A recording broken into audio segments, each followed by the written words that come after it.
and welcome to the All 12 Signs video series for the Virgo New Moon.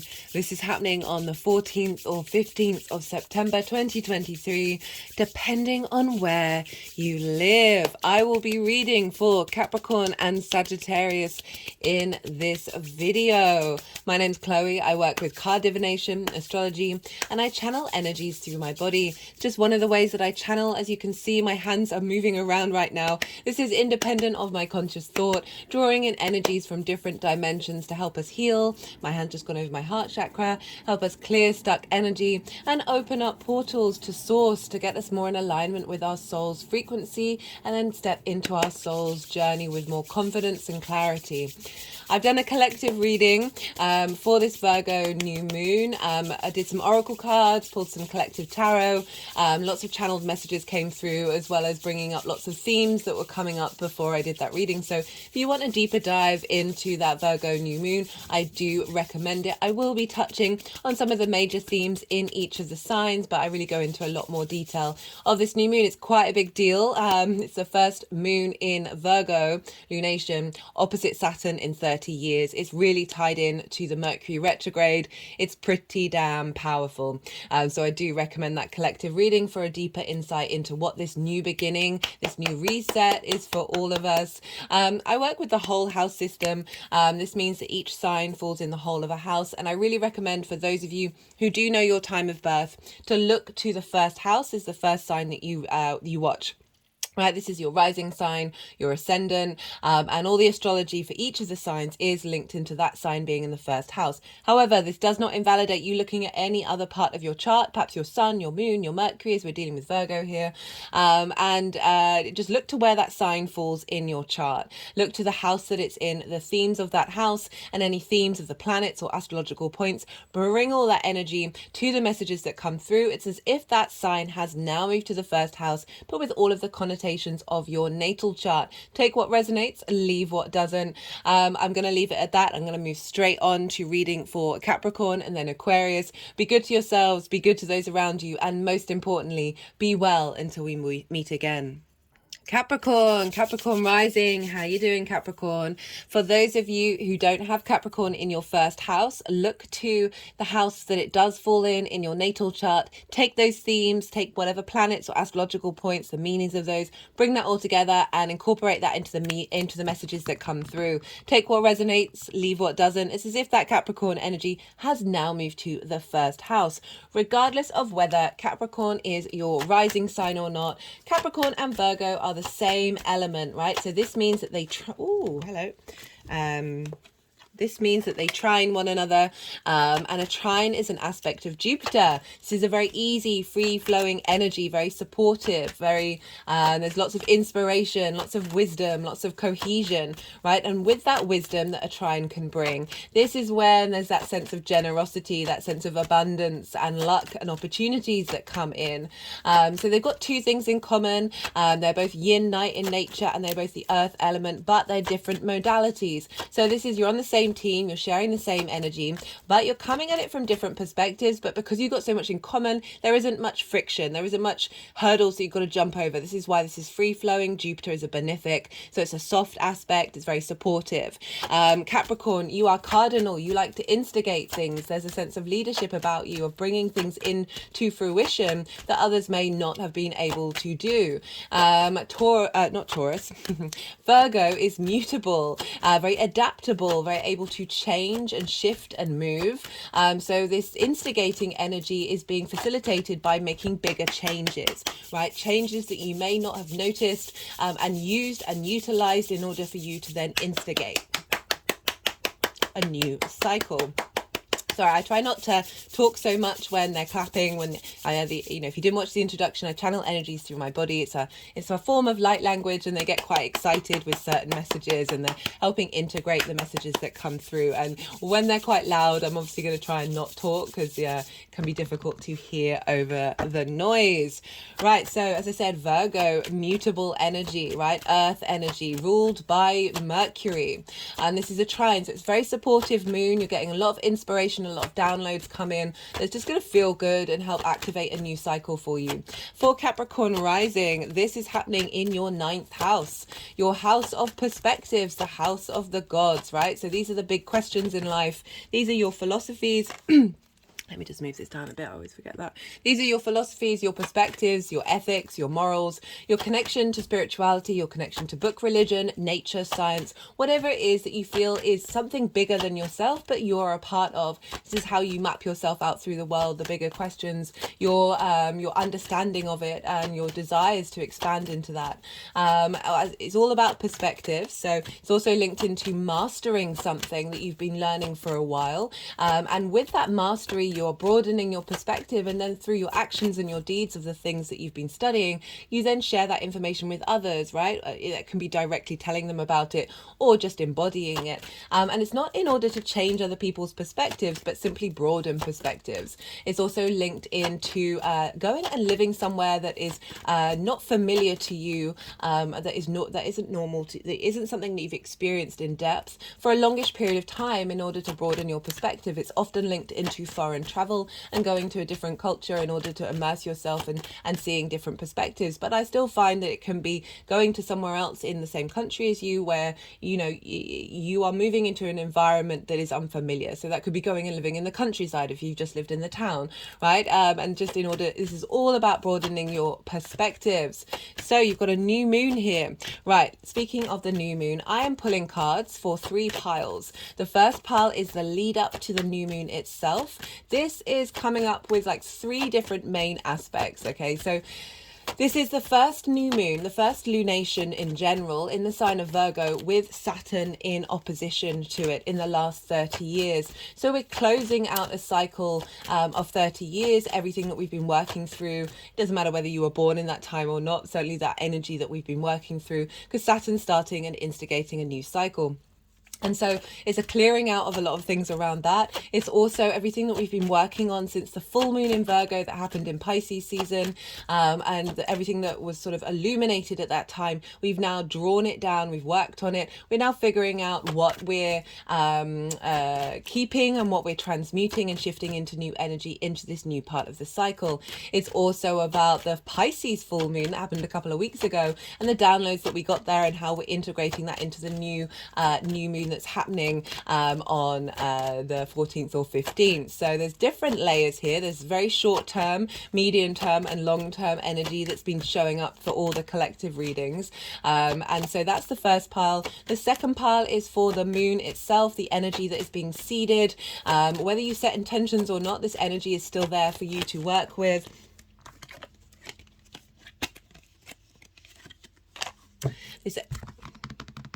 Sorry, they're just being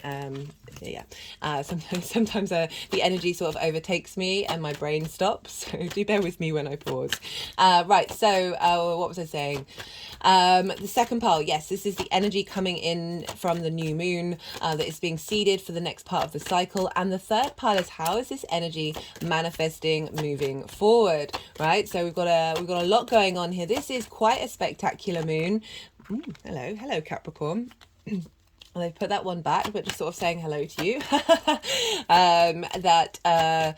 Where to start? Right, at the beginning. So this is a new moon in Virgo, right? So this is in the sign of perspectives. This is a great time to set intentions of figuring out how you want your perspectives to manifest moving forward over the next 6-month cycle. Remember, we're starting a whole new cycle of 30 years in this area of our lives. Virgo energy, some of the key themes that came up. So in previous Virgo lunations, I've brought up judgment, I've brought up perfectionism and criticism and self-criticism, because these are sort of the exaggerated sort of shadow aspects of Virgo, right? Every sign has them. I didn't think I was going to bring it up in this new moon, but it came through very, very loudly in the collective reading, but more so adding on a layer of how to navigate that, how to move away from that being a dominant side of the space, right? Because judgment, criticism, perfectionism in the distorted way of thinking that there's an ideal that we are not present in, that we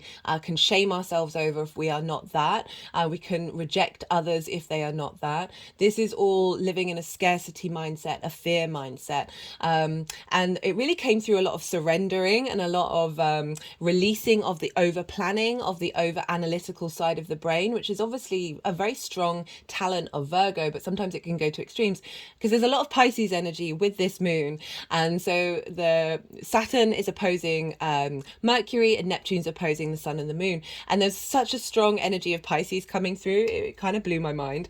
But it was really very helpful in helping Virgo surrender and release. In the same way that Pisces can really benefit from the practicality of Virgo as well. It's not about rejecting anything, but sort of tempering something and finding that flow state with every sign. And there was such powerful stuff coming through in that collective reading that is really not only because we're starting a new moon, so we're navigating this Virgo energy in a new different dynamic, and it was very, very powerful, which I'll talk more about later. Right, so this new moon is in Virgo, mutable earth, very practical, ruled by Mercury. As I said, can be very analytical, can be very observational, and that can lead, as I say, to judgment and self-criticism, as well as criticism of other people and situations and of the world, of your perspectives, being overly hard on how you see yourself in the world, and feeling like you're not living up to the state of perfection that you've got this high bar for. As I said, perfection, our understanding of perfection is quite distorted, right? One of the things that I channeled with Venus in Pisces, so opposite Virgo, and she's exalted in Pisces, so a very strong message came through of everything in this moment is truly divine. That can be a really hard thing for you to get your head around, especially when it's not all going to plan, right? One of the key messages that came through was don't micromanage the universe, right? Virgo can want 5 different contingency plans. You can have plan A, plan B, plan C, plan D, right? This is really calling to have a bit more faith, have a bit more trust in yourself. It's not about not being observational, but not letting that block or limit the possibilities of bringing the magic into the practical world. So with all this opposition with Pisces, it's really calling on that, especially the Mercury retrograde, which I will talk about. So new moon in the 9th house, a reassessment of and a renewal of your perspectives of every day's a school day, right? I really struggle being around people who think they know everything and that they don't listen to other people, right? We are all teachers and we are all students at every time. When we are in full, like, I am the only guru or I am the only one who has anything of value to say, this is really limiting and it's blocking your ability to grow and evolve, right? So and that's the fundamental of the universe, right? This expansion, this evolution process, and so we have to be in this acknowledgement that we are always in a state of learning, and that is a beautiful, wonderful thing. We live in this scarcity complex world, this fear world of competition, where you have to be perfect, you have to be right, and if you're not right, you are kicked out of the tribe, right? You won't survive. Bullshit. This is so unbelievably limiting. We can have so much pride around being able to say, no, I don't know. Please tell me. I'll share that information. Everyone's got their own bit of interpreting the world that they have to offer and they have to share, and they're all going to be different and they're all going to have nuances, and that is the beauty of talking and sharing these things. And I really feel with that 9th house, like with that Virgo being there, and I've been leaning into the sort of the heavy negatives of that Virgo side. Virgo's amazing. I've got a Virgo sun. It's not me tooting my own horn, but seeing people with strong Virgo placements and seeing people without it, like my heart goes out to them. I'm like, Virgo's so practical. Virgo can really just facilitate, can see what needs to be done and does it, right? That can go too far of taking on too much burden, of always being the facilitator and always helping others rather than focusing on yourself, right? All signs all have wonders. Like, I'm in awe of all of the signs. All signs are amazing. It's not me just privileging Virgo. I've also gone through the high-end judgment, the high-end self-flagellation, the self-criticism, my mind telling me I don't deserve to live if I make the smallest mistake, right? I know what the extremes of Virgo are like, and they can crush your soul, right? Oh, my hands have got in my heart check. I'm getting a bit tearful, right?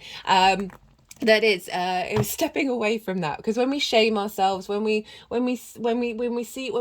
Virgo can really focus on the problems because it's so observational. It's Mercury, but it's 3D, it's Earth, right? So it becomes incredibly practical rather than the joy of Gemini of just exploring information. Virgo's like, well, what's the point of this if we can't fix something, right? I'm constantly in fix it mode, and I've spent the last couple of years navigating my way out of that and not constantly prioritizing that over everything else, over just joy of enjoying the exact moment and not needing to fix all the problems around me, often feeling like Atlas with the weight of the world on my shoulders of like, oh, how can I, becoming immobilized when I think I can't fix absolutely everything. That is so, that's so limited, and it's so blocked, and it's so in a space of fear as well. Like Virgo can often fix like on the problems rather than the inspiration that Virgo has in order to bring things into being and bring flow into the world.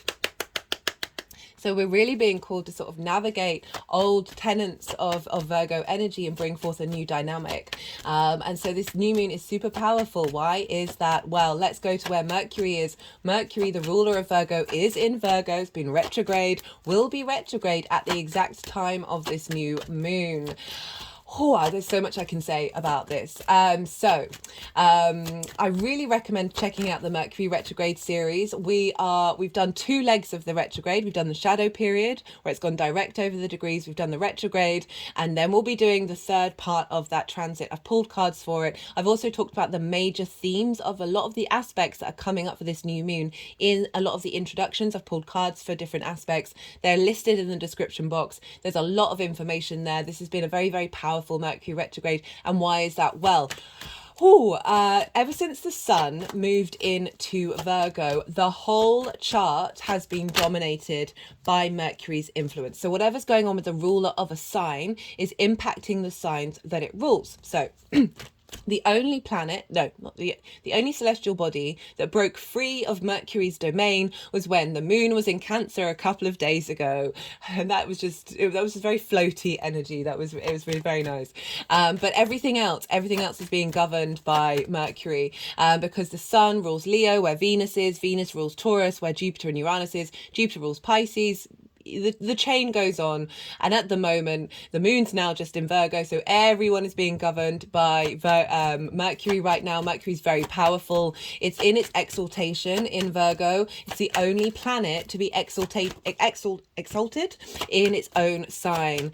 This means that the energy of Mercury is raised on high, its vibrational frequency and qualities are at their peak, right? So very, very powerful, very strong Mercury energy. It's in its own land. It knows what it's doing. It's very familiar. It's very, very strong. And Mercury is retrograde at the time of this new moon. However, 16 hours and 44 minutes after this new moon, Mercury is going to go direct. So we are instigating a new part of the cycle. However, when planets are stationed, which is what Mercury will be at the time of this new moon, they station retrograde and they station direct. This is when the planet slows down, right? And so that slowing down of the planet to our visible eye, it magnifies the intensity of the energy that's coming through. It's very, very powerful. We often get a lot of clues about that planet, about that sign, about where we're headed with it. When planets station. So we've got this retrograde planet. Retrograde planets are able to go into the depths, into the details and the nuances of things in order to find new pathways, in order to break out of the conformity of that which we are familiar with and bring in new soul contracts. This is so we've got a very, very, very, very, very, very, very, very, very, very powerful Mercury and a retrograde. So we're able to think differently with this new moon. We're bringing in a whole new cycle of the way that we engage with information on the 3D world and how we utilize that.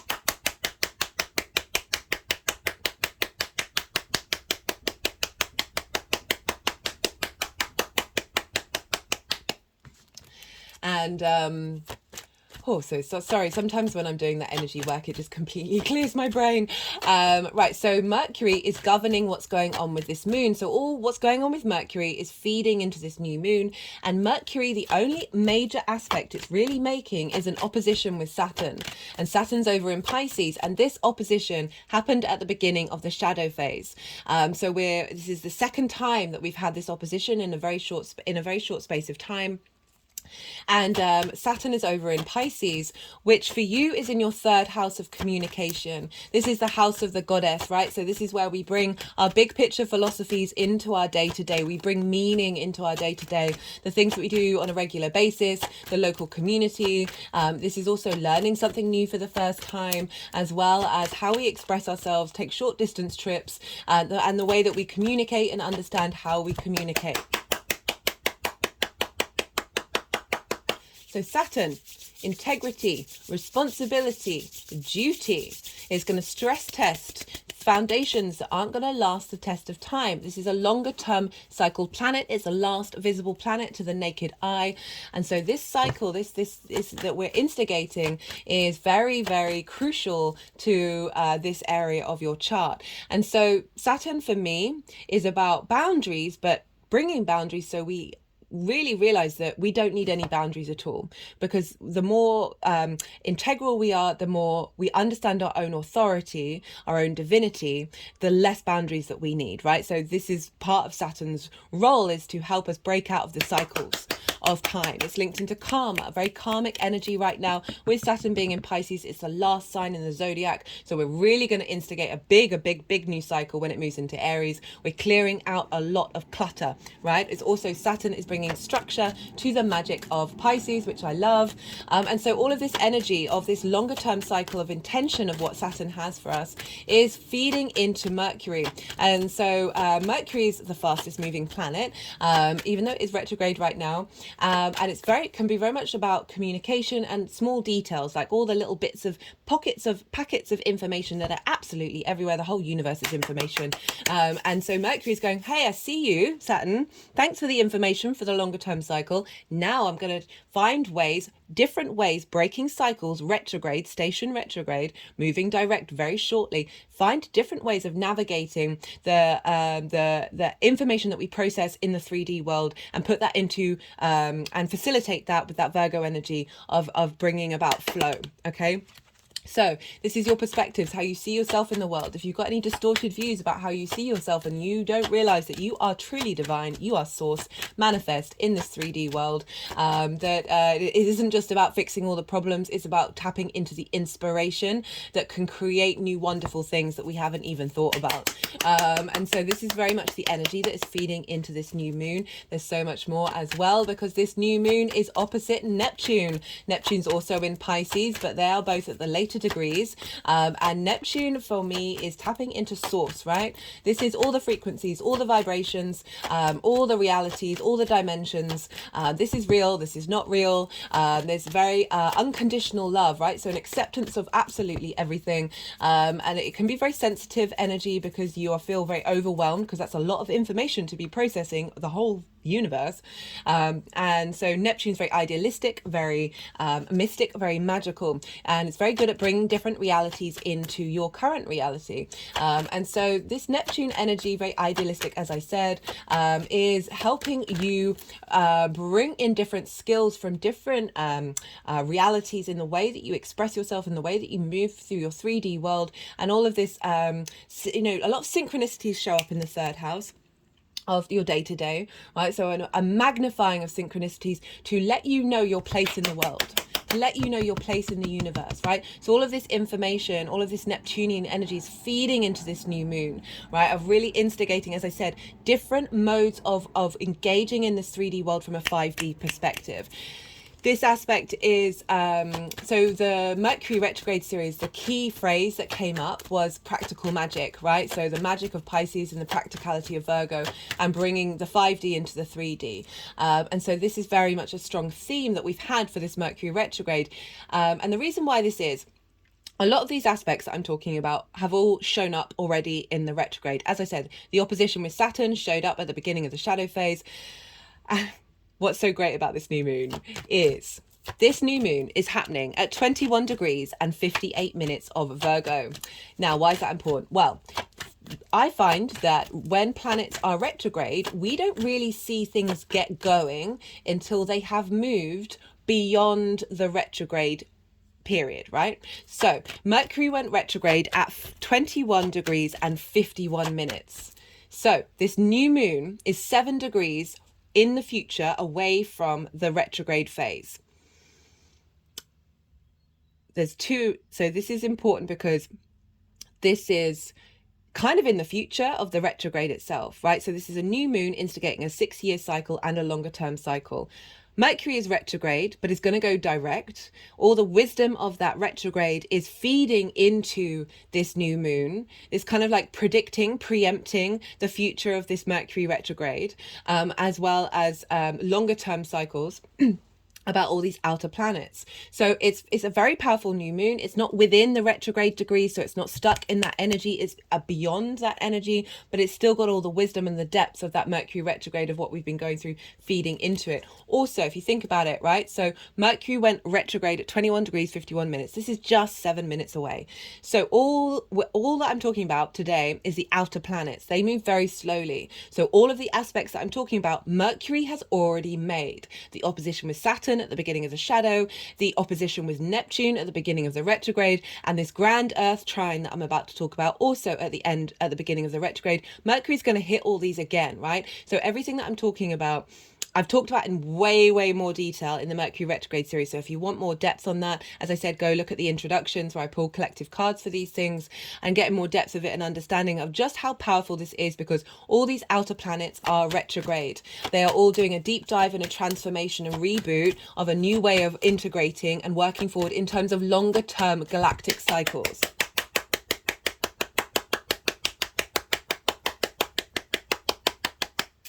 So it's pretty phenomenal. For those of you who are regulars, you know that for every new moon since the Aries hybrid eclipse, which was the second Aries new moon that we had this year in Aries season, very strong channeled message about soul integration. So all our different past lives, future lives are all coming together and integrating in this present space. So we are more in alignment with the all that is within us, the source that is within us. And each new moon is adding on a new stage of development of integration. We have the new moon in Leo, which was independent heart reopening, heart cracking open, of making sure that we're operating from our heart space in this soul journey of helping clear out a load of old soul traumas around that and freeing ourselves up to the abundance of our heart. And now we've got this more practical side of Virgo of like, okay, now that we've been doing these integrations, how are we practically bringing this all together and facilitating it into the 3D current incarnation? And that's doubly backed up by the fact that we're dealing with a lot of out of planets. So let's get back to that. So we talked about Neptune. Oh, that reminds me, the other side of Neptune can be delusion. And the message that I got very clearly with this one is that this opposition with this new moon is facilitating downloads that are going to help us see clearly distorted matrices. So this is when we're in a place of fear, we're in a place of lack, a sense of scarcity.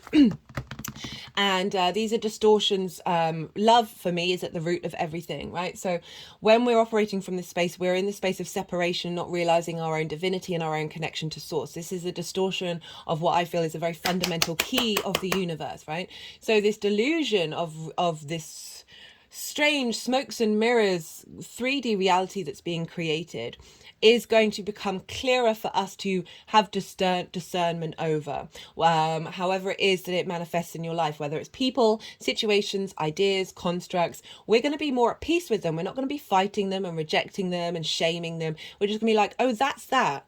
And then you're going to carry on operating from your own sense of abundance, right? So it's not about a hierarchy or shaming or separation. This is just this, oh, I see that, and then moving on with your life, right? So this is clearing away those distortions and being able to see through the delusion, right? The delusion of what has been constructed for good reason, right? Everything has its play, but I really am so sensing that this is building, the momentum that is building, that is allowing us to tap into different dimensions and be aware of the vast complexity and wonder of the universe and our place in it and how important it is for us to engage with that. And we are all healers, we are all channels, we are all full of magic. It's all just going to manifest in very different ways. We have the capacity to open into that creativity, that joy, that love. This Virgo energy very much feels like we are shifting away. It's not about denying your analytical mind. That's such an important tool. It's of wonder. We're not about shaming the mind in any way, shape or form, but it's about not prioritizing it to the extreme, right? Everything in moderation, including moderation. This is about, like, Virgo is a yin night nature. Virgo can take on too much responsibility, and this is more about, rather than the micromanagement, the 5 million plans, of being very present in the moment and allowing that, knowing that even if you observe a problem, you don't necessarily have to go and fix it. The more you sort of observe, surrender, go about your own natural way, that it's then allowing the universe to come in and see your intention, see that understanding that you have, and then facilitate that. Like, you're not having to take on all that burden. Okay, what else is going on? So we've got this grand Earth trine, quite important for you, Capricorn, as you are an Earth sign.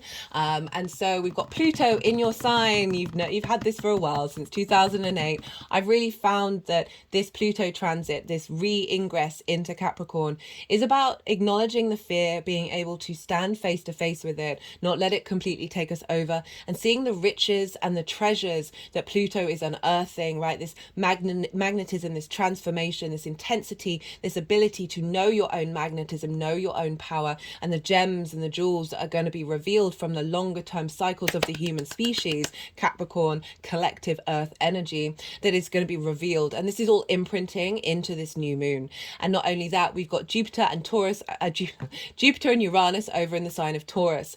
And so these are all they're trining each other. So we've got lots of wisdom, lots of expansion, lots of knowing, lots of cohesion, and with that the abundance flows, because we're more at peace. We're more that when we have inner wisdom, we have deep confidence. It's not brash confidence, it's deep confidence of knowing who you are and how you see yourself in the world. Ninth house energy. This can be instigating a new sense of desire to master something, to change perspective, to move to another place. That could very much be a thing. And so Taurus, where Jupiter and Uranus is, Jupiter, again, that expansion, that wisdom, that knowing, that generosity, that joy that Jupiter can bring.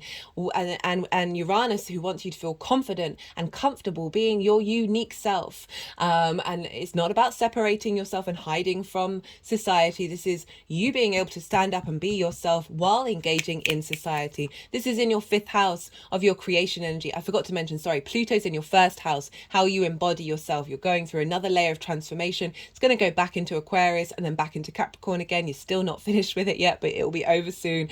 But I don't know, for me, I'm really tapping into this energy of really being more at peace with the transformational process rather than the first cycle, which can be very, very intense in your 1st house. So we've got your 5th house of your creation energy, right? This is the house of joy. This is what brings you a spring in your step. This is fun, games, pleasure principle, romance, short-term dating, creative outlets, children, birthing something new into the world, but that creation energy, that your ability to create in the world and find joy. This is the energy that the universe wants us to tap into, right?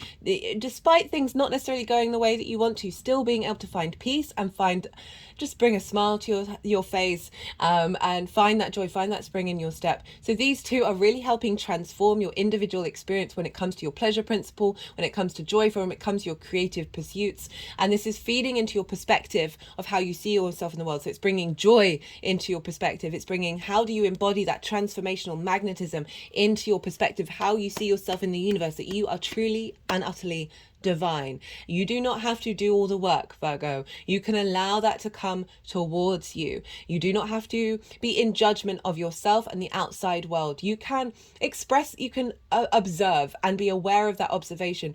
And you can have preferences, obviously, but it's not about that completely consuming you. This need for things to be perfect in a certain order, in a certain way, of having those 5 million plans. You can have that one plan without micromanaging it. So you can have that end intention, the boundary, the limitation, or the structure, but not all the small details. Leave that to the day to day. Leave that to let that unfold and bring that magic in that way from your local community that can help facilitate this new perspective, this new way of engaging with the world. The only other thing I'm going to talk about is the asteroid Pallas Athena is in Libra at 0 degrees. She's conjunct the sun and the moon. She represents strategy and embodied wisdom, right? Strategy is implying micromanagement. Strategy is not micromanagement, right? If you are confident and you understand your embodied wisdom in the strategy that you're putting forward, you can let those other pieces, all the smaller pieces, come into play, right? So this is sort of, you think about, if you are a manager, you don't micromanage the people underneath you. Let them be free to be able to explore and work with their own autonomy. So that's acknowledging and letting the universe operate in its own autonomy while you operate in your own, and see how that magic comes together, right? So she's really calling us to step into that embodied wisdom. It's not about not having plans. Okay, if you don't want to have plans, don't have plans. That's also a great way of going through the world. This is not me shaming any experience, but just that control that Virgo can have, because it's so, I'm not perfect, so I need to control everything. Really shaking this off and realizing, no, that actually fundamentally isn't going to facilitate your growth, right? In with the magic that's coming through and all the vast tapestry of things that you don't know about. Virgo can be very linear, very A to B, very analytical, and it's denying the fact that there is so much we don't know, that we are blocking out that influence and allowing that influence to come through while still being in that observational, very facilitating energy. As I said, I love Virgo energy. I'm most of my chart is fixed energy. I'm so grateful for my mutable Virgo sun, but she's pulled me down. She's taken me down some dark routes, and I was just genuinely amazed at how that theme came up quite loudly, but with all the support as well. And I really enjoyed doing that reading a lot. So I'm gonna go quiet. I've said everything that I've wanted to say. This moon is very powerful. You are Capricorn. You are an earth sign, so this is all yin, night in nature. So this is very familiar to your territory, unless say you've got a Capricorn rising and you're highly fire and air. There might be a little bit of a, that might not necessarily ring as true, but this is more in alignment with your Capricorn energy. So this is very restorative.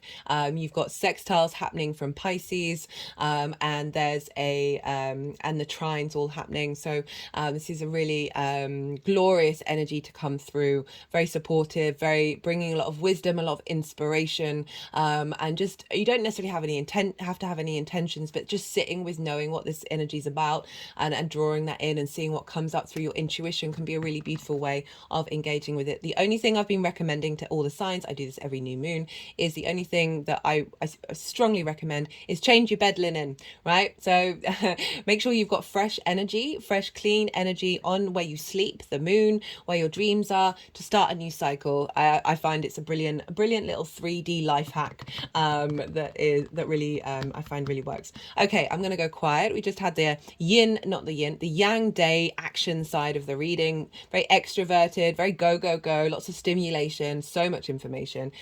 Now I'm going to settle my mind and go quiet. I'm going to let the energies do some energy work. They're going to move the cards into the 3 piles. And I call you to soften your mind as well. We're the yin night side of it. We're letting everything digest.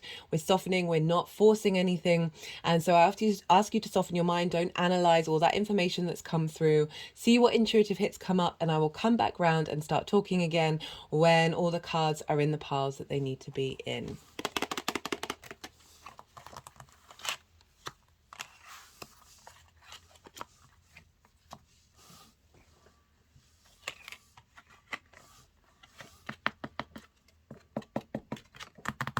Oh, you've got 2 aces.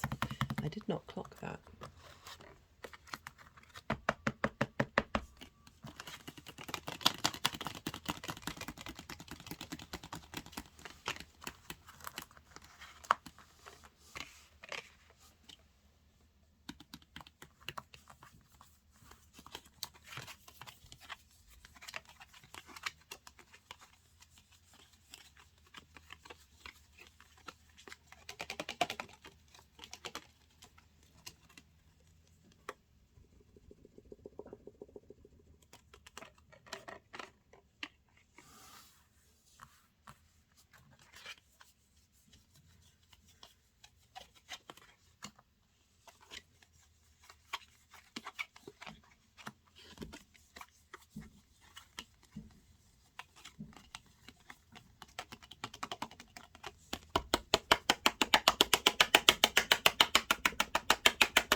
Okay, Capricorn. Okay.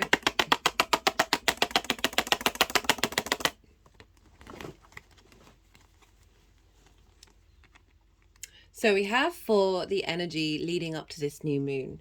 As I said, this is sort of a mixture of three different things, closing out an old 30-year cycle, as well as everything you've been working on since that full moon in Virgo at the beginning in Pisces season, and the magic that's come through from that Pisces full moon a couple of weeks ago.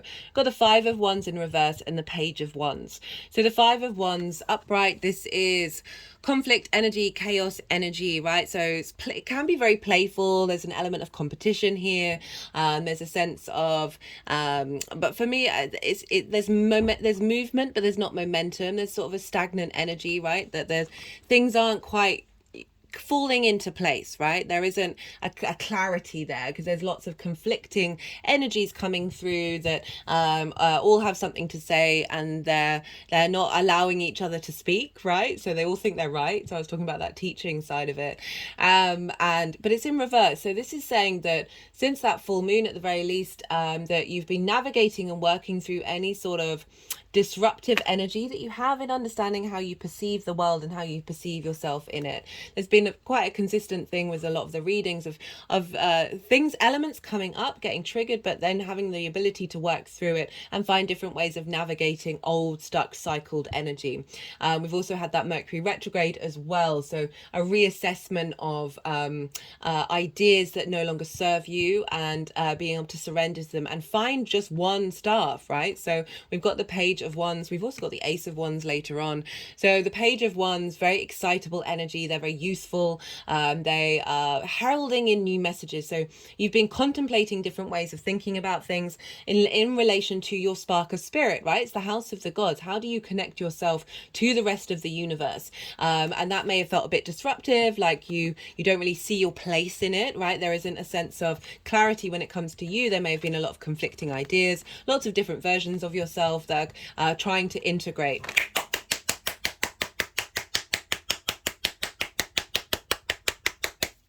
So in reverse, it's kind of implying with the Page of Wands is all of this is now come together into the Page of Wands, that you're now able to see the messages clearly, understand who you are. You're maybe starting a bit of a newer journey in that understanding, a re-remembering of who you used to be in like past lives and all that stuff, and your lineage, your ancestral lineage, that there's now an excitability, there's a refreshment, there's a renewal in understanding who you are in the universe. And you're wanting, there may be part of you that's wanting to talk about it, or certainly wanting to spend a lot of time getting to know this new dynamic.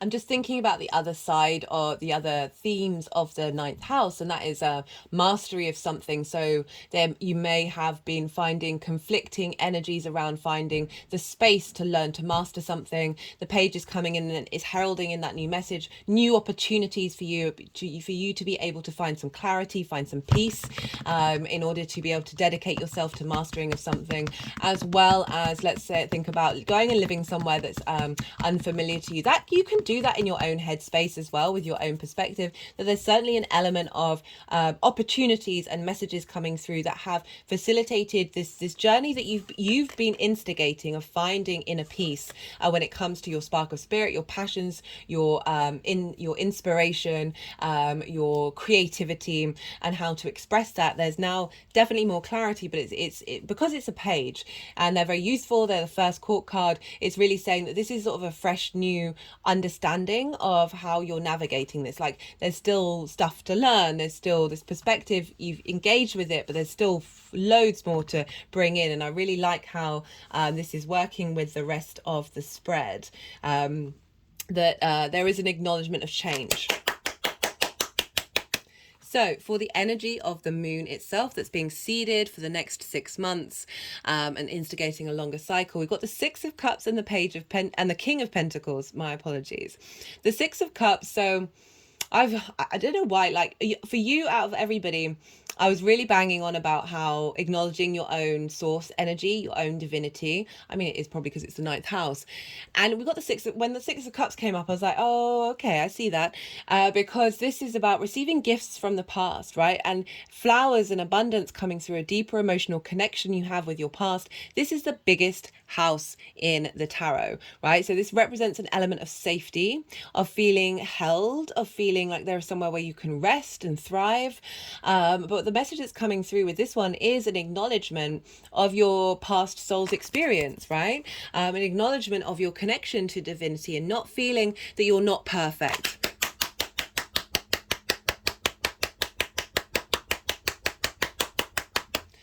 And some of you are like, well, I don't feel like that. Wherever Virgo is, there's going to be some traits of that. There may be nuances in there that you're not even quite aware of. We all suffer. I feel like we all suffer from that in the human condition because of the scarcity complex, right? Because of the fear matrix, right? This is implying lack rather than the fact that you have abundance, right? You are able to have flowers growing out of your soul. Just, you know, I don't think we're quite there yet, but probably nearly, of just like magicking things into thin air, right? Like, there's definitely people out there who can do that already, and collectively we're working in that direction, which makes me so happy. So this is a real saying that this new moon, all this galactic energy from all the outer planets, giving you downloads to help you feel this sense of safety about the past. It's also helping release old programming around limiting beliefs of how you see yourself in the world, right? We signed up for this earth energy. We've probably been on earth countless of times. It all depends. That there's separation energy is part of the reason why we signed up for this, because it's it's a game. And I know that sounds a bit messed up, but it really is. When you flip that switch, when you realize, oh, that was an adventure, that was a side quest, that was an exploration of what separation means from your own self, and through that separation and that journey back to being connected, that is the hero's journey, right? That is the soul's journey that we're on. But there are other ways of navigating that where we can still be separate while still acknowledging that we are whole and that we are part of the all. And I feel like we're that's the 5D, 3D integration of bringing that together, of feeling, of moving away from the pain of the past and really being able to see that it was something that held you and kept you. It was part of your journey, part of you're now coming to a homecoming of how you see yourself in the world, your perspectives, with the King of Pentacles. So very big earth energy. The King of Pentacles is able, this is what's instigating, this is what's being seeded at the time of taking action, right? So the kings follow the queens have nourished, nurtured, cultivated their element, and through that deep nurturing, that deep support, and that observational skills of the feminine, in order to see all the possibilities, that's when the king is able to take action, right? That is when there is that forward momentum that can be taken. The King of Pentacles, very opulent, right? One of the most opulent kings, very fertile, very generous, very confident, knowing what they're going to do in the 3D world. This is about saying you are a king. You are. There is a divinity. There is a sovereignty that is coming in. You will be embodying, right, as we move forward, and that it's in this earth energy that is creating abundance in your 3D experience. Right, speaking of abundance, hello. So we've got the Nine of Pentacles with the Ace of Pentacles and the Ace of Wands. I really love this. This is sort of summing up everything that I've just been talking about. So with this implementation, this is how this is manifesting moving forward. The Nine of Pentacles is one of the most independent cards in the deck. This figure knows what they need to do in order to facilitate their abundance in the long term. This is Venus in Virgo. I also feel like there's a bit of Mars here. So if you turn this symbol upside down, it looks like Mars, because it is about taking action. It is about understanding your worth and your value and what it is that your end goals, in order to be able to bring about this state of abundance. But it's also finding the joy in the day-to-day and realizing that joy is part of the process. It shouldn't be all work, no play. And this perspective of you knowing that you are capable of altering the reality around you. there's faith, right? Faith came up a lot in the collective reading. Faith and knowing. It's not about sweating over the details. It's about knowing that you have the capacity to alter and change your reality to bring this into a state of abundance. So this is your perspective. This is shifting, right? So this is moving away from this sort of chaotic, not quite sure how to put things into implementation or how to see yourself in the world, bringing a sense of inner peace. And with that, it doesn't mean that negative things aren't going to happen, but this is, remember, we've got Jupiter and Uranus in the house of joy trining this, as well as your deep intense transformation of Pluto, of how you embody yourself. This is all culminating in getting your current perspective in alignment with the perspective of the universe, that you are love, you are source, you are able to create. Creation, joy, curiosity are the key, should be the priorities of the energy that we work with, right? And that is, in those difficult situations, in those problem situations, finding the curiosity in it, finding the inspiration in it, rather than just thinking, oh, I've got to fix that problem. Like really flipping the switch on that energy, and it's going to change your frequency to operate more at the state of abundance. And we've got the Ace of Pentacles and the Ace of Wands, so two aces, pretty powerful. This is real renewal. This is a real sense of replenishment of a new dynamic coming in terms of the Pentacles and the Wands. So we've got the Earth energy, we've got the 3D energy, as well as the Spirit energy, the inspiration, the creativity, right? This is you're able to put your plans, your strategy, not your micromanagement, into fruition, because you've got a lot of renewal. You've got a big boost coming in from the universe, saying we've got your back, we're supporting you, we're giving you this refreshment in order for you to facilitate this new understanding of how you see yourself. Okay, I'm going to pull some clarifications for you. Let's see what wants to come out from the numerology deck for Capricorn and the Virgo New Moon. Oh, the energy's gone tense in my arms, so I'm going to go with the other deck. Okay, we've got the Querent card. So acknowledging your strengths that you have within you, that you've always had within you, and that it's never diminished. It's never going to go away. It's never going to not be abundant. But it's about tapping into your, doing some healing from the past, and acknowledging and being able to see clearly your own divinity. And through that, we are able to manifest into the 3D world. Right, let's get one more card from the First Light Tarot. Got others looking in, I was saying, like, the support that's coming in from the universe as well, and you acknowledging your own soul family as well. That Six of Cups, of being able to understand your own journey, your own soul's journey, that you've got a lot of support, a lot of guides coming in and bringing about a state of harmony, right? This is bridges, this is joy, a bridge to your perspectives, a bridge to your understanding of the universe, and finding harmony in it, which is a far cry from that Five of Wands, which is definitely a bit more chaotic, conflict energy. Finding peace with who you are in the world. That's really beautiful. Right, let's see what wants to come out from the numerology deck.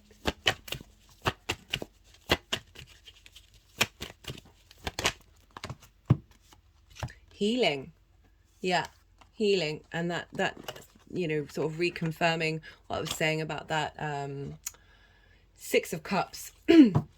Of that there is something that is being shifted, that is going to really open up a deeper understanding of the value that you have in the universe, and help you tap into your own sovereignty and your own divinity. And that not only helps you, but everybody around you, because that vibrational frequency is then available to the collective. So it's not about hiding and self-sacrificing. It is about a deeper acknowledgement of love, really, and love for yourself. Right, one final card. So this card fell out. It's just sort of confirming everything that I was saying. Yes, so very, very clear message, Capricorn. I'm going to leave it at that. I hope this resonated. I really enjoyed that reading. That was a lot of fun.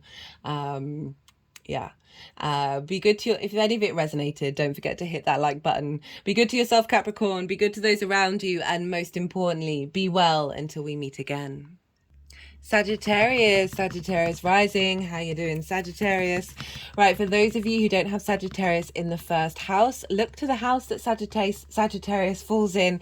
Look to the themes of that house and apply those themes to the messages that come through. It's as if that Sagittarius energy has now moved to the first house, but with everything that's going on in that area of your chart, and apply those messages. Take what resonates, leave what doesn't. Regardless of whether Sagittarius is your rising sign or not, Sagittarius and Virgo energy, they square one another. Squares are an aspect of Mars. Mars can bring about conflict, drama, frustration, and winning at all costs. Why is this? Well, this is a 90-degree angle. Push your fingers together, do it at home. See what kind of friction is there, what sort of pressure is there. Something's being forged in between that. And the reason why it can bring about conflict or winning at all costs is, so there are three main themes that signs can have in common with one another. At the baseline, we've got the yin yang energy, then we've got the element, and then we've got the modality. Now, Sagittarius, you are mutable fire and yang day in nature. Virgo is mutable earth and yin night in nature. So the only thing you've got in common is the modality. So the way in which you go about things, it's the same way. So this is why you might think but you're coming at it from very different angles. So this is why there might be that tension of winning at all costs, because one side might think that's the only way you can do mutable, and so this is where the conflict can show up. And if these things do show up, I always say these are just really helpful teaching moments to help you see what it is, where you want to bring conflict into your life. What's important to you? What's truly important? Do you need to win at all costs? If the answer is yes, if you've really sat and thought about it, then yeah, go for it. Be determined in what it is, how you want to express yourself. But the other side of a square is friction, right? Squares are high intensity manifestation energy. Without friction, this 3D linear time frame construct reality that we're very consciously aware of wouldn't exist in the way that we know it, right? So without friction, we wouldn't have atoms rubbing up against one another, creating time and space. So this is very good manifestation energy. And so this is regardless of whether Sagittarius is your rising sign, this is the kind of energy that's showing up. This is activating and instigating new manifestation.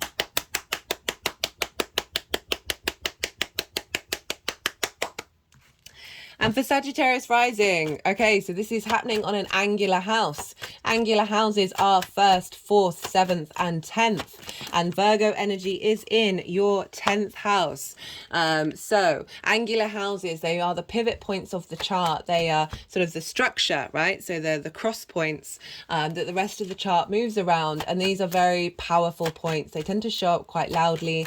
They play, the themes of those four houses are quite pivotal.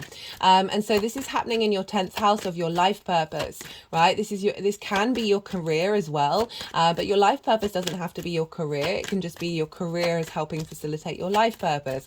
This is your reputation, how the big outside world sees you. This is also linked into bosses. So you've got a big new moon happening in your career house, your life purpose house. This is a very powerful new moon. As I said in the introduction, this is the first lunation in Virgo with an opposition with Saturn in 30 years. So we're instigating a new cycle coming in with this new moon. It's also very tightly linked into the Mercury retrograde that is governing this new moon. So this is all squaring your first house. And so this is how the first house is your house, the house of self.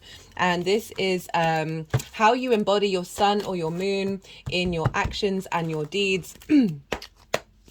And depending on if you've got a day or a night chart, this is your body, your vitality, your character, and often how other people see you, because they're going to see your deeds rather than that sort of internal space, depending on how well they know you. And so it's the house of self, and this is squaring it. So this might have, in the lead up, have brought about some conflicts around what it is that you want, where you want to move forward, how it is that you want to be in your career, what it is that you want from your life purpose. And now this new moon is setting up a new cycle for you to instigate new intentions around that, having understood and worked through whatever it is that you've been going through. Now, I'm pulling cards for 3 piles. The first pile is the lead up to this new moon. Now, because of this opposition with Saturn, which is a longer term transit cycle of 30 years, this is kind of clearing out a lot of the old 30-year cycle and working through a lot of stuff coming up with that. Wait, do they want those? Yeah. And so not only is that very longer term cycle, but it's also everything that you've been working on since the Virgo full moon that happened in Pisces season at the beginning of the year. Culmination happened there, and then we're bringing that down into Earth in the way that we move through the world leading up to this new moon. And so this is a time of transmutation of that which is hasn't quite worked, and reutilizing that energy to set new intentions and bringing forward what you've learned from the previous cycle. It's also linked into the Pisces full moon that we had a couple of weeks ago, and the magic and the downloads that we've been integrating since then, and bringing that into this new moon in Virgo as well. So the second pile is the energy of the moon itself, like what's being seeded at this time. And the third pile is the how this energy is manifesting moving forward. Right, why is this moon quite important? Well, as I said, it's bringing in the energy of this cycle with Saturn over in Pisces, which is opposing it. We've also got a very tight link into the retrograde. Mercury is ruling this new moon, and because it rules Virgo, and whereas Mercury has been retrograding in the sign of Virgo. It's in its own sign. Mercury is exalted in Virgo. It's the only planet to do so. I really recommend checking out the Mercury retrograde series that I've done. We'll be entering the third leg of the retrograde of when even though it's direct, it's going back over old territory. And a lot of what I'm going to talk about is mirrored in the retrograde, which I'll explain later on. So Mercury is ruling this moon. So what's going on with Mercury is having an impact on the moon itself. Mercury at the exact time of this new moon will be still retrograde. But it's slowed down because 16 hours and 44 minutes later, so either on the same day or the next day, depending on where you live, Mercury will go direct. So this is a big energetic shift. When planets station, either retrograde or direct, these are very powerful points, right? So this is when it looks like to our eyes that the planet has slowed down. So when something's slowed down, you're able to take more of that energy in. That energy is magnified. We often find when planets are stationing that we get big clues about what's going on in the cosmos and what's going on for us in relation to that. And so we've got this very powerful retrograde Mercury that's stationing at the beginning of this new moon. And so I really like the fact that Mercury is still retrograde, because retrograde planets help us find nuance, help us find depth, and help us understand what is the norm and find new ways of navigating and breaking out into different directions, right? So it's breaking cycles and bringing in new soul contracts. So we've got this very, very powerful Mercury. Mercury, for those of you who have watched the Mercury retrograde series, you know that the moment the sun moved into Virgo, the whole chart is being governed by Mercury. So whatever's going on with the ruler of a sign is impacting the signs that it rules wherever it is transiting.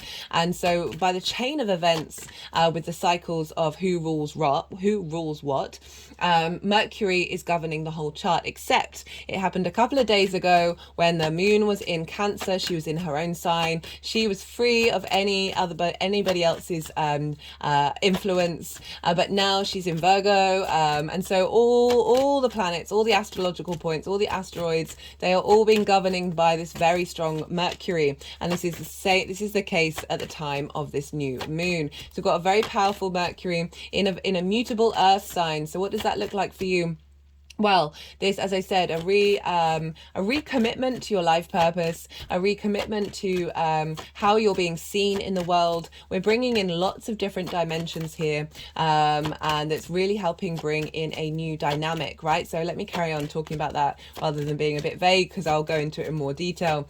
So Mercury, the only major aspect that Mercury is making is with Saturn over in Pisces at the early degrees. Now, they've already made this opposition back when Mercury Mercury entered its shadow phase. And this is when it was direct and going over the degrees, it was going to retrograde. So that's the first leg of the retrograde. The second leg is the retrograde itself, and we'll be entering the third leg after this new moon. And so we've got this opposition with Saturn in Pisces over in your fourth house. Again, another mutable sign. This is all squaring your Sagittarius energy. And Saturn in the fourth house is helping bring structure to your home, helping. The fourth house represents your foundations, your roots. This can be linked into blood lineage, blood ancestors, as well as soul family, your parents, your parental figures, the roof over your head, and the things that you do in private. This is the darkest part of your chart. Saturn being there is giving structure to the boundlessness of Pisces. It's giving structure to the magic of Pisces, as well as getting you more integral in your home space about what it is that you need. Perhaps you've had more duties that you may have been shirking for a while, and Saturn moving into the fourth as you step up to what you need to do in order to strengthen your foundations. Saturn stress tests foundations because it wants those foundations to last in the long term. It's a long-term cycle. It's the last visible planet to the naked eye. Saturn is linked into karma and cause and effect, and breaking the cycles of time. It's really wanting you to step into your own integrity, your own authority, and your responsibility and duty. And these are wonderful skills to have. It doesn't mean about not having joy and not having fun, but walking from a place of integrity. So we've got this sort of support coming in from Saturn. I've also done a Saturn transit series. I've done two. The first one, I broke down the themes of Saturn in Pisces and all the other things that went along with that. And the second one was the retrograde itself. Saturn is retrograde as well, and won't go direct until the 4th of November. So we've got a lot of strength coming in from Saturn, and it's a longer term cycle. And so essentially Mercury, the energy from Saturn is feeding into Mercury, and Mercury's going, okay, I see what you're trying to do here.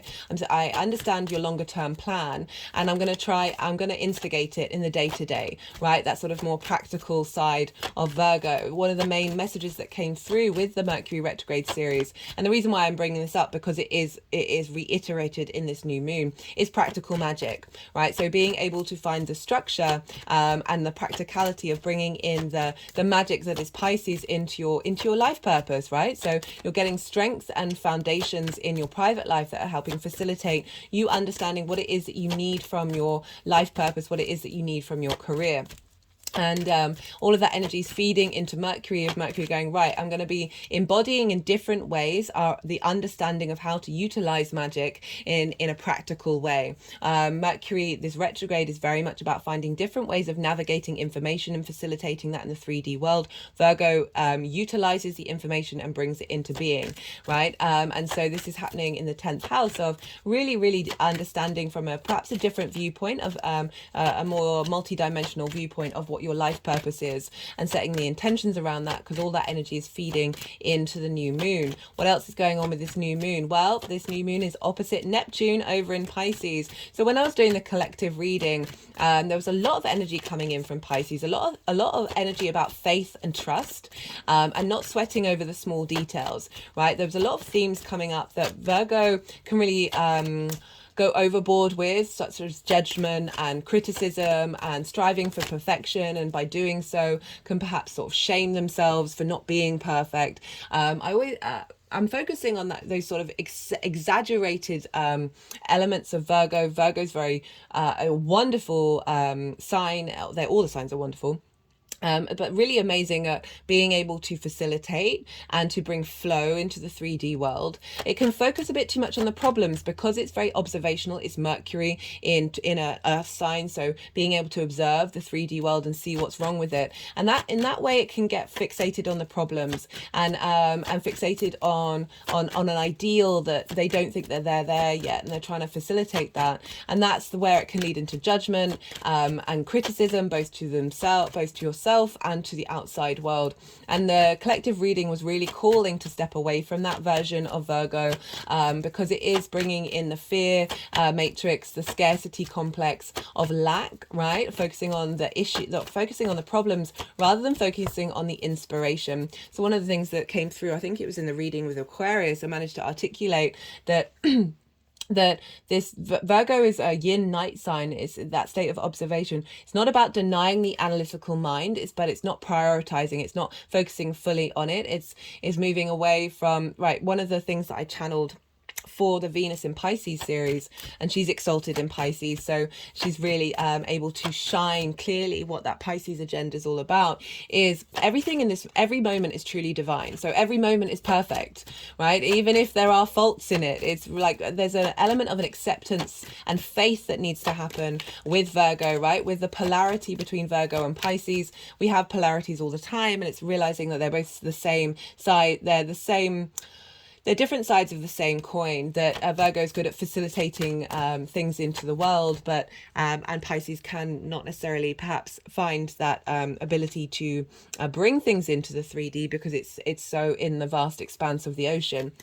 But what was I saying? Right, so everything in this moment is truly divine, that Virgo can want to plan so much and want to be very analytical and very much in a linear time frame, and it's really calling to not deny the analytical mind. You can still be in a state of observation, but it's not necessarily feeling like you've got to take that weight on, feeling like you've got to have that burden that you've got to fix everything, fix everyone around you, fix the whole world, and rather than fixating on the problem, you can just observe it and not attach yourself to it, and then let it go. And when we surrender things to the universe, then this is allowing the universe to come in, being grateful for your observation, and then doing magic in order to have that unfold where you're not necessarily having to take direct action with it.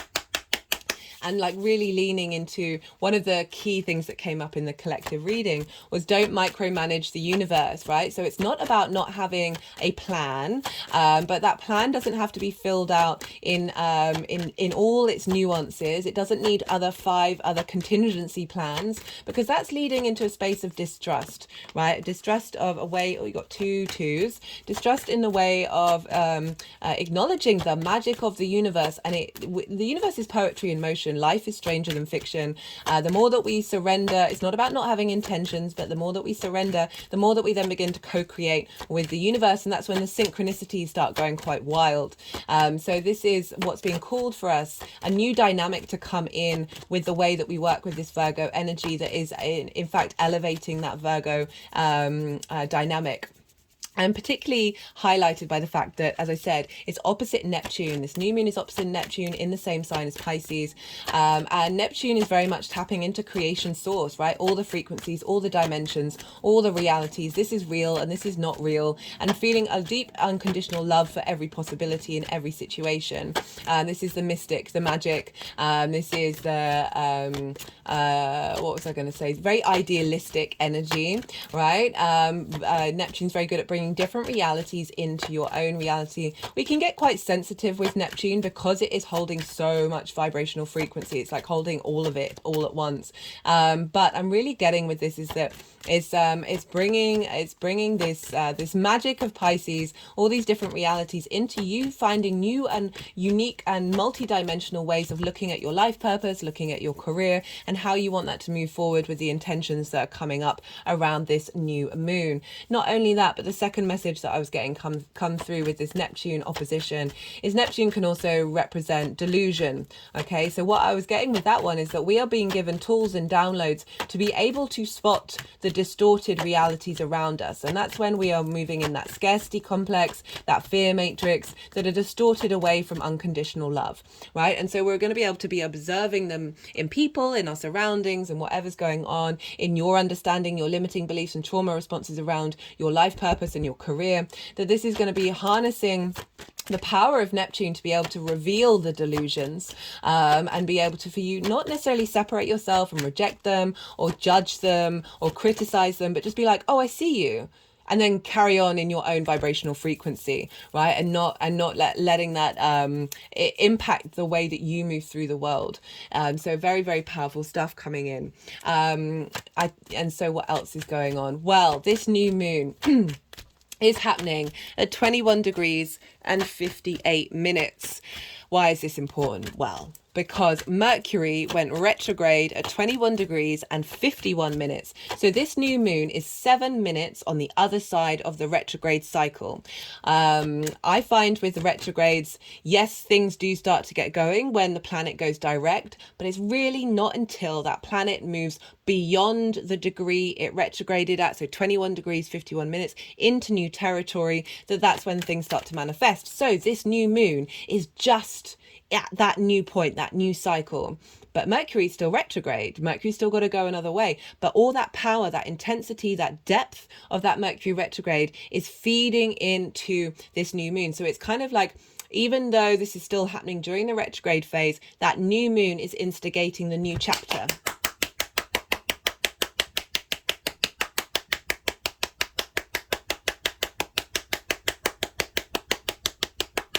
Now, I said it's really tightly linked into this Mercury retrograde, and there's another reason for that. Well, as I said, like Mercury began its retrograde phase just before this new moon. So it's already made these aspects to the ones that I was talking about, to Saturn, that happened at the beginning of the shadow phase, to Neptune, that happened at the beginning of the retrograde, and the next aspect that I'm going to talk about, which is the grand Earth trine.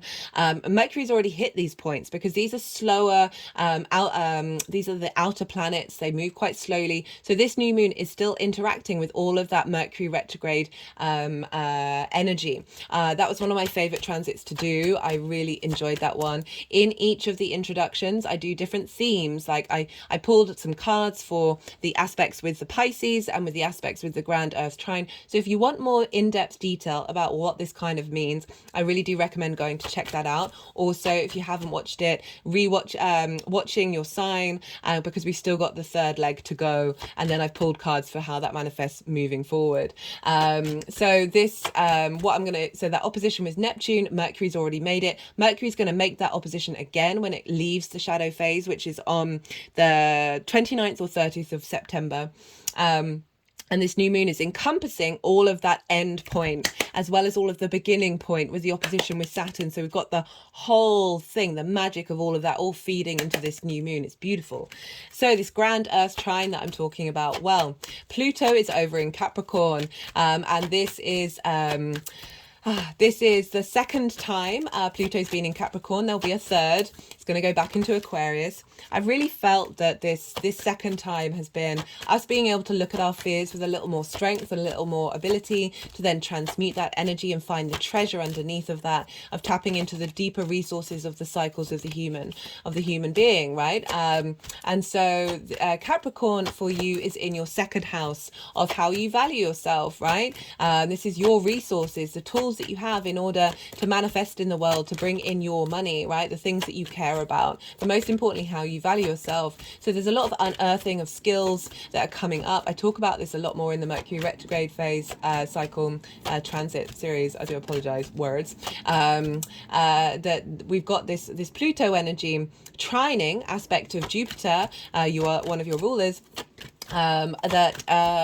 It trine brings about elevation, wisdom, expansion, cohesion, right? And with that wisdom, that deeper knowing, that's when we get a bit more confident, a bit more jolly, a bit more, there's more abundance, there's more luck, there's more opportunities come in. So this is very free flowing energy. They're all on the same team. They understand each other, but they're coming at it from different modalities, and a grand Earth trine is helping. Hello, Jupiter. At grand Earth trine is activating all the modalities: cardinal, Capricorn, fixed Taurus, and mutable Virgo. So we've got a lot going on that's really facilitating this new vessel coming in the way that we express ourselves, the way that we understand the information in our 3D reality, right? So that Neptune opposition is bringing our ability to process information from different dimensions in order to facilitate the growth of where you're headed and what it is that you need. That Pluto energy is transforming skills that you've had or your sense of value, so you're more in alignment with your soul's journey and that sense of abundance, that you have everything that you need within you. And then we've got Jupiter and Uranus over in your sixth house of work, health and routines. They're in Taurus, right? And so Jupiter, again, that sense of expansion, that deeper wisdom, and Uranus, who really wants you to be confident and comfortable being your unique self in society. It's not about rejecting society, but it's about being liberated and free and being yourself where in that dynamic. And this is in the house of work, right? Work, health, and routines. So the second house are the tools that you have in order to make your money. The sixth house is how those tools are embodied. Like, how do you figure things out? How do you work through life? And the 10th house is all of this coming together to facilitate your life purpose. It's also work, health, and routines. So all of this inspiration, this wisdom, this independence, this transformation, this sense of expansion is feeding into this new moon with the magic of Neptune directly. This is making a kite formation.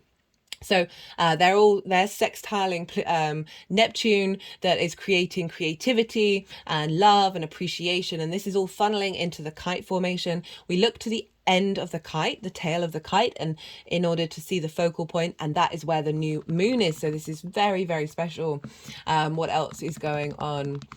We've got Pallas Athena. So this is the only other thing I'm going to talk about. She's an asteroid. She represents strategy and wisdom, right? So strategy, we can have the outline, we can have the framework of a plan, right? And feel into it and have an intention around it. But this is really calling us to not micromanage, to not fixate on the details. It's not about not observing the details, but not fixating on them. Let that absorb into you and see what inspiration you get from it, rather than seeing everything as a problem. This is really a shift in the dynamic, right? And she's really calling us to embody the wisdom, to know and have some faith, have some trust in the decisions that we're making when we make them from this very integral place of Saturn that's feeding into Mercury, of how we collect that information.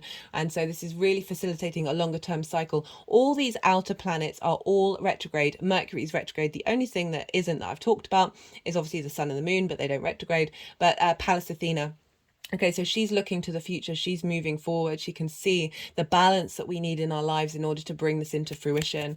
But everybody else is retrograde. So this is a deep internal transformation that's happening in this new moon. And we're seeding this to start a new cycle. So it may start manifesting quite quickly, or it may take some time. It all depends on your chart and what's going on. And so we are looking to instigate this big new cycle, and it's in the 10th house of where you're headed and what you're doing. And I love this for you, Sag. This is really great. I think that's everything that I wanted to say. Yeah, I think that is. So I'm going to soften my mind and go quiet. I'm going to let the energies flow through me and move the cards around into the piles. They're going to do some energy work. We've had the Yang Day action side of the reading. We've been stimulated. There's lots of information. It's very extroverted. It's very go, go, go, go, go. Now we're going into the Yin Night, rest energy, right? So I call you to soften your mind. Don't try and analyze what's just come through. Let it all settle, let it all digest, and then see what intuitive hits come up while we're in this phase. I will then start talking again and bring this all into the tarot and see what wants to be said.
Well,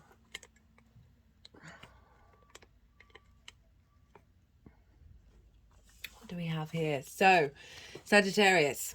We've got the Devil card. This is the lead up, right? So that 3-layered, long-term, medium-term, and short-term energy that you've been working through. We've got the Devil card.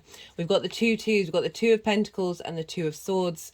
And they're sort of crossing the Devil card at the moment. I'll talk about that in a bit more. We've got the Queen of Cups and then the Page of Swords crossing it. So the Devil card. This can feel like a weight of responsibility. This can be certain limiting beliefs and trauma responses that have blocked the ability to focus and understand the depths of your life purpose, be able to move forward with it and not be bound by. So the Devil card's very materialistic. There's nothing wrong with being materialistic, right? We can't shame it, but this is an extreme of that, right? This is going too far forward. It is linked into addiction, right?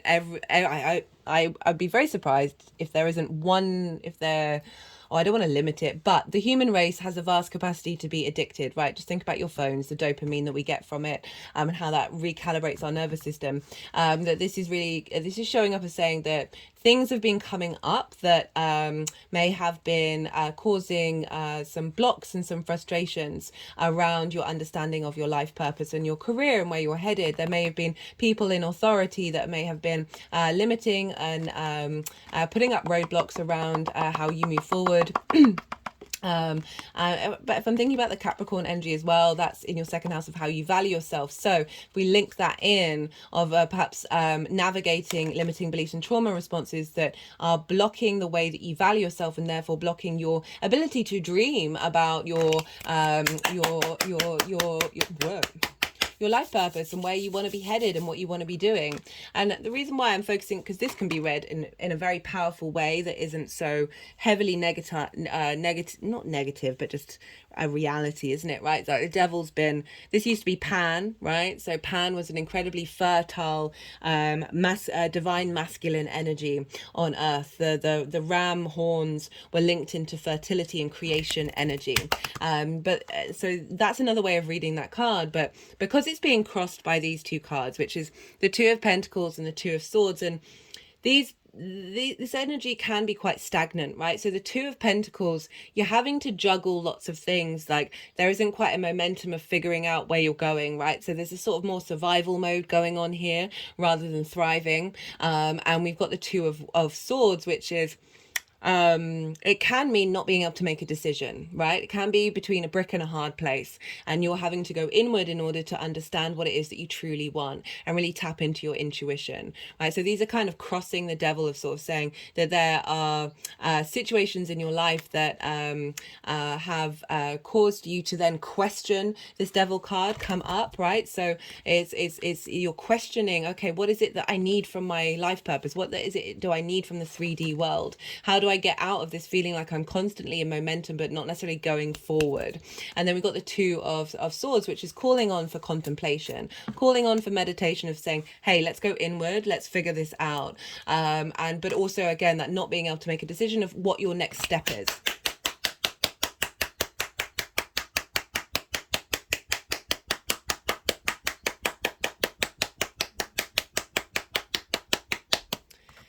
And we've got it with the Queen of Cups and the Page of Swords. So I love the Queen of Cups. She's one of my favorite cards at the moment.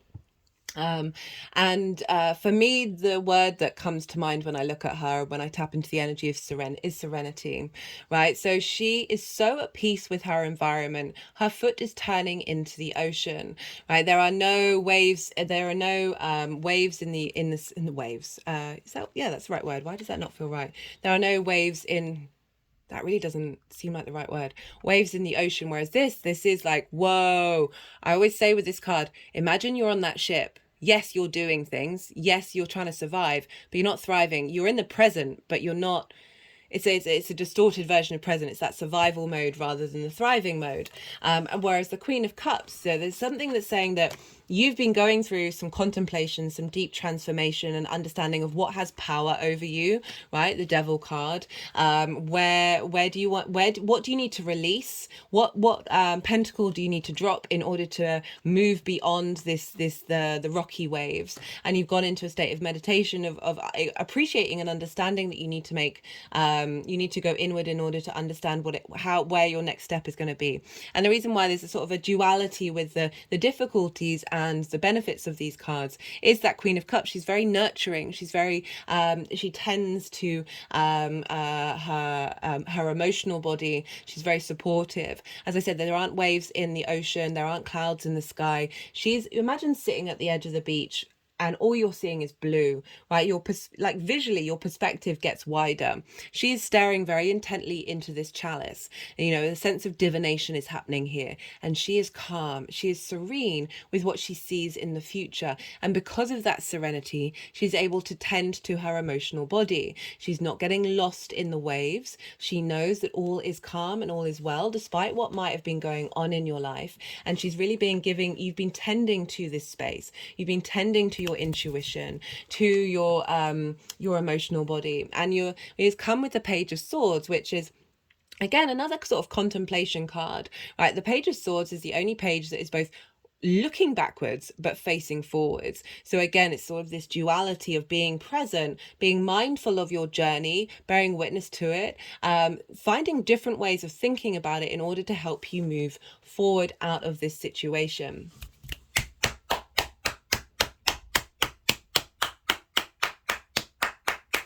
And that doesn't necessarily mean a change of career, but, you know, with those cards showing up, there's clearly something that's been a bit dissatisfying.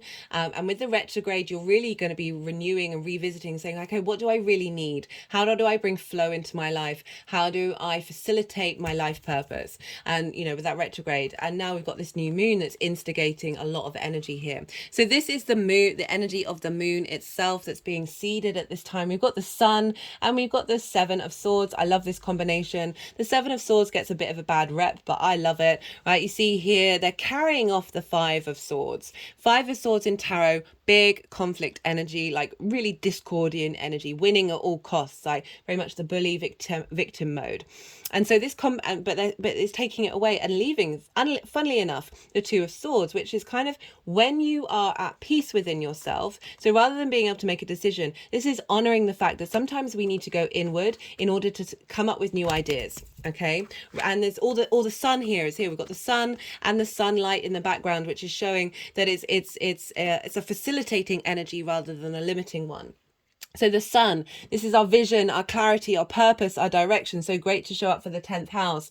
That this is, but there's joy here, right? There's joy here with the sunflowers and the child, right? So the sunflowers move very clearly in the direction of the sun. So they know they know the direction that they're heading in. It's inbuilt in them. Their intuition is strong in where they need to get their downloads, their light codes, to understand the vitality and the animation of your soul, right? So these two are saying that you're getting a lot more vitality and a lot more strength coming in with this new moon. This is being instigated. That's able for you to think differently and move away from conflict, move away from oppression, of bullying, of that victim mentality, of something having a hold over you, and honoring your intuition. And through honoring your intuition, you're going to be able to find and navigate new ideas, those new realities that Neptune is bringing in. That's going to help you shift gears of whatever it is that you need to change in terms of your career, whether it's a new one or whether it's building on what you've already had, but looking at it from a different perspective, not looking at the problems, but looking at the inspiration, that intuition, as well as understanding the being able to see beyond the conflict, beyond the drama of your life purpose, not putting so much pressure on it. There's joy. There's quite a trickster energy with this card of being able to find a different dynamic in the way that you interact with your life purpose. Very playful energy. So for the energy manifesting moving forward, well, would you look at this? We've got Jupiter, who's one of your rulers, the Wheel of Fortune. We've got the Four of Pentacles, and we've got the Magician, which is Mercury's card. So this is saying that a shift is happening. A tide is turning. The wheel is going upright. This is very fated energy. Something is going to change for the better in your life purpose, in your career. Whatever you're drawing towards you, your soul's frequency is shifted, and there's more joy coming in. And when we bring more joy in, even in difficult situations, the vibrational frequency has overpowers that of the problem, of that of the fear, of that of the scarcity, and it's coming with the Four of Pentacles and the Magician. So this is a very powerful combination. The Four of Pentacles is very much about your own inner sovereignty, your 3D sovereignty, your physical sovereignty. There are pentacles underneath the feet chakra, over the heart chakra, on the crown chakra. This is a sign of you being protected, you not being affected by outside energy, you not being diminished by the addiction of that the devil energy of things, authority having a hold over you. You are now this energy is shifting a dynamic where you are confident in what it is that you're doing and where you're headed, especially with the Magician, right? The Magician, very action prone, of knowing and understanding how to use all the resources of the universe in order to manifest in the world. So super powerful energy coming up for the 10th house, which is your life purpose and your career. So very supportive. It's acknowledging that you've gone through perhaps a little bit of a stagnation, a little bit of a difficult time, but you've been working through it, and you've been tending to and nourishing yourself. And there's a real, if you look at the colors of these cards, right, these three, especially and also the Wheel of Fortune, compared to these ones, which are a little bit more blue and a little bit more black and a bit more heavy, that there's a real sense of enlightenment coming in, of joy coming in, of visions, downloads, light keys and light downloads coming in. Might want to spend some time in the sunlight if you can, while it's still around. Obviously in the northern hemisphere, we're heading into the autumn equinox soon, but there's definitely a sense of cultivating that inner light within you.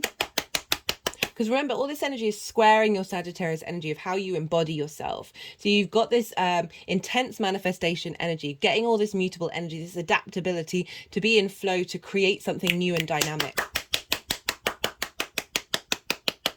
Okay, let's do some clarifiers.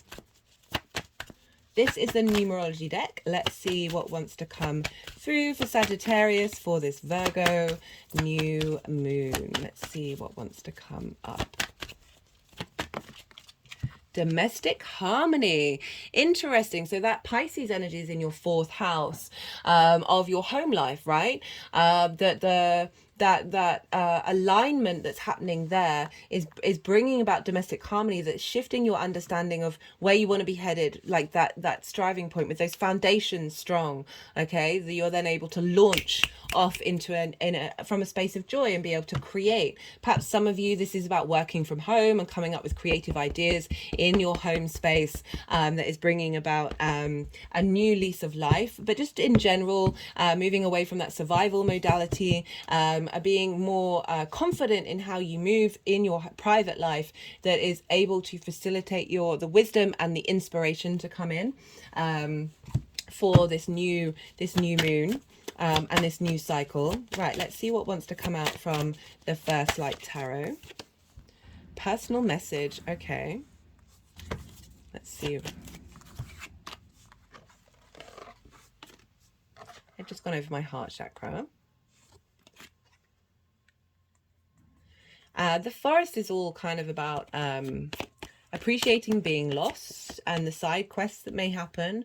For some of you, this may be that something comes up in your career that will bring about domestic harmony. Maybe you've already been working over it and revisiting and really been contemplating it, and that there may be either a roommate or a partner or a new partner or whatever it is, that somebody's coming into your life that is helping bring about some domestic harmony, that is then going to give you the space to then really blossom in your career. That's just for some of you.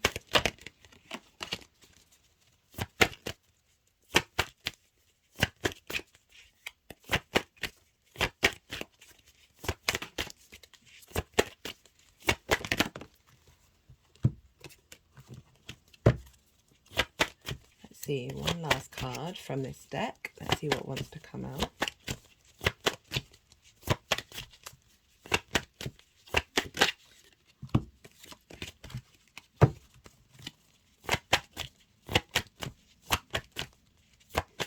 You know, life purpose isn't just about career. You know, for some people that is about a happy home, a happy relationship, and that's what gives your soul joy. It's not about negating those things, even if they may not be in as fashion as they used to be, which I do totally appreciate why. Okay, this deck's playing up, so I'm gonna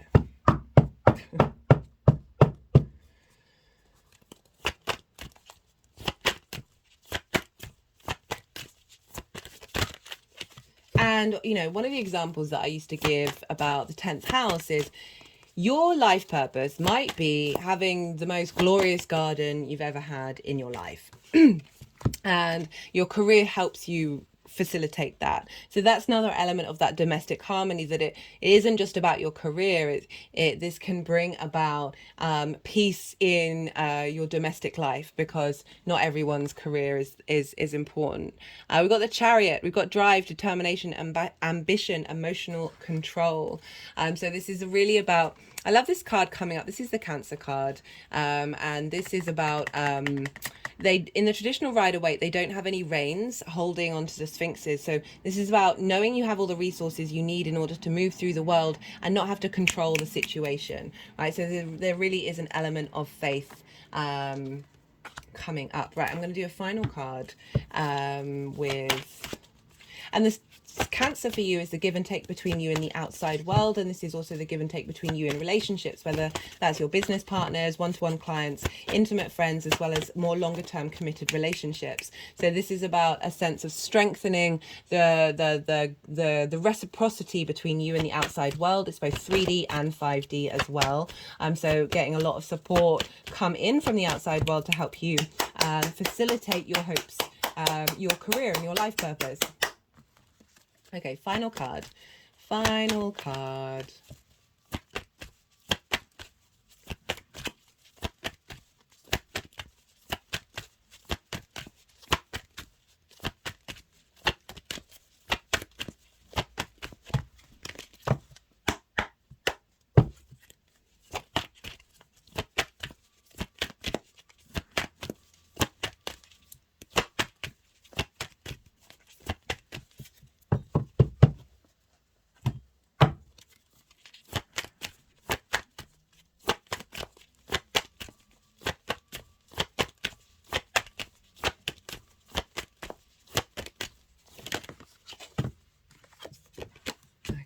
These decks are being funny with me. Right. There we go. Nature. This card has come up so much. It's really sort of saying that we're getting in alignment with our soul's nature in the earthly realms. I think it's like a very general message of the more that we're tapping into that without planning things, without restricting anything, that what it is that we need on this soul's journey, what it is that we desire, is going to be able to be in more flow, and that can manifest in many different ways. And I really don't want to limit anything with that 10th house, because it can represent so much in so many different ways to so many different people, that by tapping into yourself, tapping into this joy, your intuition, this gut instinct that you have, like, this is going to guide you through the next cycle. Right, Sagittarius, I'm going to leave it at that. I hope you enjoyed this video. If it resonated, don't forget to hit that like button. Be good to yourself, Sagittarius. Be good to those around you, and most importantly, be well until we meet again.